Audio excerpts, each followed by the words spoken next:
Welcome, folks, to our first in the preview series of the Longford Senior and Intermediate Championship competitions. We hope to do this on a regular basis. We're joined here today by Podge O'Brien, a sports editor with the Longford Leader. And Podge, as long as I've known you, you've been reporting, and I'm in the county a long number of years, over 40 years. So how have things changed over time? Well, the action is much the same, Mick. Like, you know, it's the county championship after all. It's a huge interest in it because, I mean, it's an awful lot of pride at stake, and this year is no different. You're going to have your favourites, you're going to have your ones, your outsiders, you know.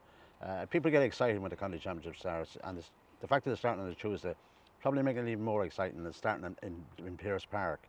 And Pearse Park being the home of Longford GAA, so that's Colin Kill on Tuesday night, so there'll be great atmosphere there. So I kind of agree with starting in midweek and staggering them over the night so people can get to see most of the games, you know. I saw a report of yours on the Leader Cup final at the end. You had a saying, let the games begin, or let the excitement start. So I think that for me summed it all up in terms of, you know, interest and all of that. Yeah, well, as I say, I didn't get to the game myself last. Alan Walsh done that report. Oh, right. And credit to Alan Walsh. I was away, and Alan has a huge interest in. He's an Offaly man, but he's a huge interest in all things GAA, and he's a great man to have in charge in the Longford Leader at this moment in time, you know.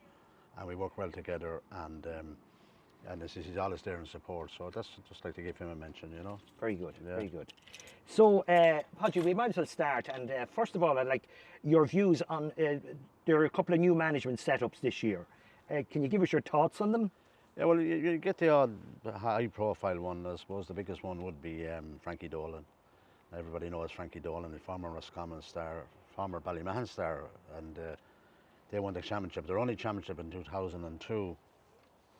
And Frankie, I think he scored 1-7 and 1-8 in the final, got the man of the match.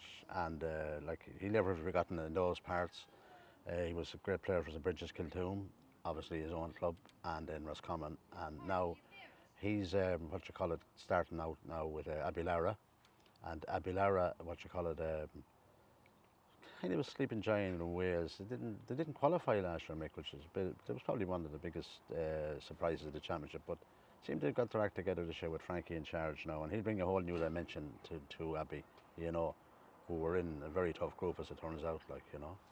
Dromard now have a joint managerial setup.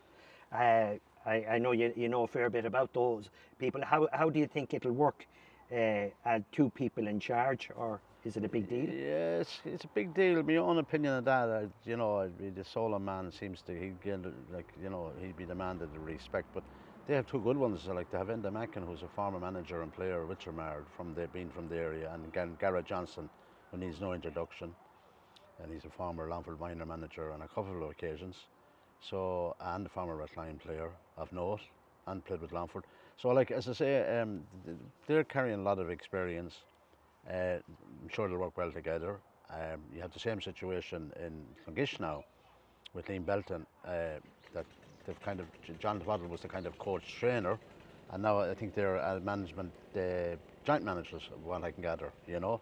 So tell them, you've Luke Dempsey, of course, in Killaloe. Luke is another high profile manager who guided Killaloe to the championship last year, and his success rate is unbelievable, both at club and in county, with Meath winning minor and under-21 All-Irelands.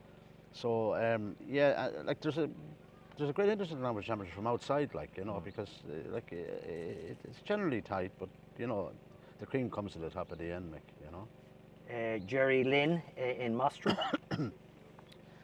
Yeah, a local manager, like, you know, former Mostra player, Longford player. Jerry, he'd get the best out of him. His brother Jack, I think, was there before. I don't know if Jack is still there. He could be part of the management team, but Jerry has been around, trained well in Nocta and other teams, and he'd definitely get the best out of Edgerton, but they're kind of struggling at the moment, so he'd be doing well to get them out of the group they're in, like, you know. Very good. Next comment, I hope we haven't left out any new managers, but we'll just move on anyway. Tommy Donoghue, of course. Tommy Donoghue, yes. No, Tommy needs no introduction either. Tommy would have guided Killaloe to a couple of championships there. in recent times, and now he's the manager of Longford Slashers. At this stage, I'd just like to say that Slashers will be missing a key player in Dara Bryan. He actually may be in Evie, but he's a powerful player, and he's over in New York at this moment in time. So clubs like Slashers can't really afford to be missing anybody, and particularly someone that's 6'3", you know, and a powerhouse as such. Like, but there's loads of talent there. I don't know. I think Slashers could struggle this year, but that remains to be seen. You know. In terms of the groups, you know, a lot of talk about one group, the group of death. Your views on the two groups? Two groups. I mean, Jesus Christ, the group with Tungish, Tramar, Abelara, Mullinock, Slashers, and Carrick Edmond. That's like what people will want to remember, that the teams that don't make the quarter-final go into a relegation playoff, and it's only one relegation playoff. So in other words, you only get one crack in the relegation playoff. So two of those teams are going to drop into that pot to play one match, and lose that, they're gone, they're intermediate. So an awful lot of stake in the County Championship this year, which should make the matches, all of the matches, meaningful. We got to the situation last year that was dead rubbers. Not good for anything, not good for supporters, and for the general image of the championship, which to me is a bit dragged out, to be honest with you. Like, you know, you're playing 30 games with 12 teams, and to bring it down to 8, you're only knocking out 4. But that's for another day. County Board are happy with it, it's generating money, you know, people are going to the games, interest is huge, you know. So, as I say, that particular group I'm talking about, Dungish, I mean, they have loads and loads of talent. They won the Leader Cup last week and won it emphatically. And as I say, they'll definitely come out of the group. And I suppose Mullinock, they're not gone, you know.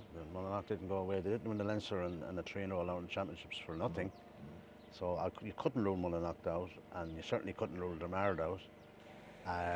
Abbey, we've already talked about, and then Carrick Edmond. Now, Carrick Edmond, Eugene McCormick is back with his native club, and Eugene, a bit like Jerry Lynn in Edgertown, he's going to get the best out of Carrick Edmond. They'll lay their bodies on the pitch, everything, every last ounce of sweat, and that's the way Eugene played. So you can expect the same from Carrick Edmond. So that's a real dogfight in there, like 4 to qualify, two not to. So difficult to predict, you know. Very good.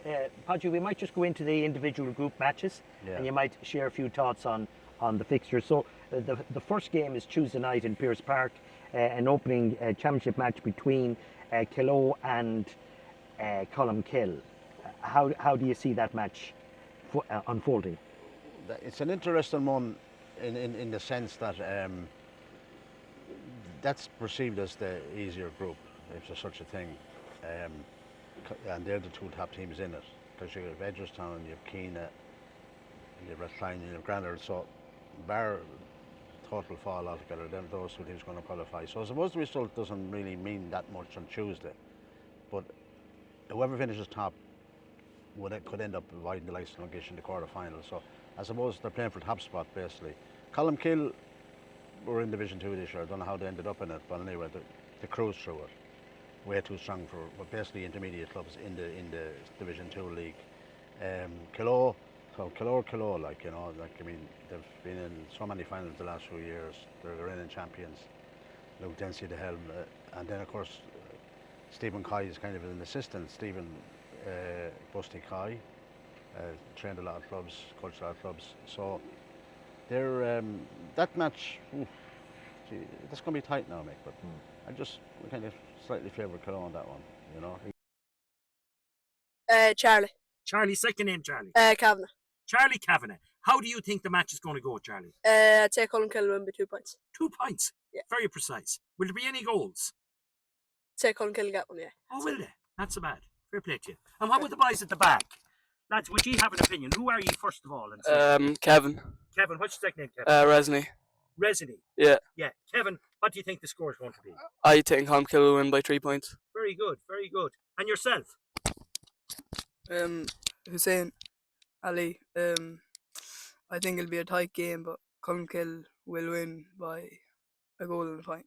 A goal and a pint. Yeah. That's great. And what about this, Gosson? Or do you have what's your name? Tom. Tom, can you tell us, Tom, How will the match go, do you think? Will Colm Kill, will they give Kilo a good run for their money? I think they'll win by 1 goal. 1 goal. Very good. Hi, my name is Paul Dennery and I'm from Colmkill. I support Colmkill GFC. I think Colmkill, now that they've won the Division 2 and they've had a great year, winning all their matches, I think they'll give Kilo a good run in the senior championship this year. Would you like to call a score? Ooh, no. It'll be close, but I do think Colmkill, with all the victories they've had this year and they're scoring lots, I wouldn't like to call a score on it, but no, I think we'll do well. I think we could even beat them. Yeah, definitely. Harvey, how are you doing? Can you predict the match? Well, maybe we'll ask the girls. Girls, how is the match going to go? We think that Colmkill will beat Kilo. Right, Aidan, how do you think the match on Tuesday night, the opening round of the championship, Kilo versus Colmkill? I think Kilo will win by 5 points. And how can you be so precise? Just with the lads training, it's going good. And with the recent wins in the league. Very good. Now, what's your name again? Sorry. James. James, how do you feel it's going to go?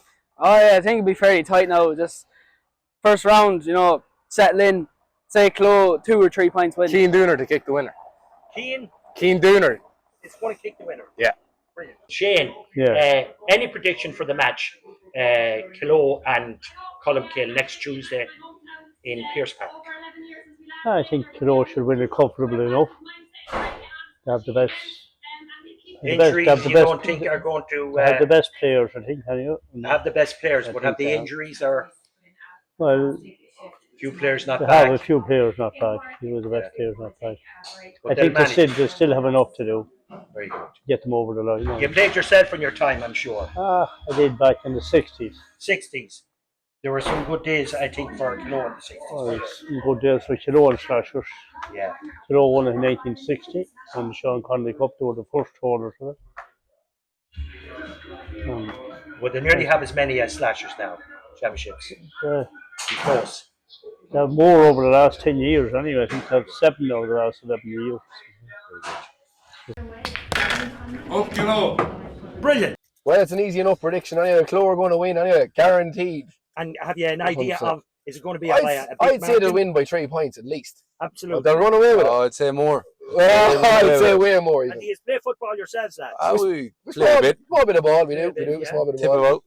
Yeah. Have you been part of a winning setup, or are you just... We're more on the celebrating side now. That's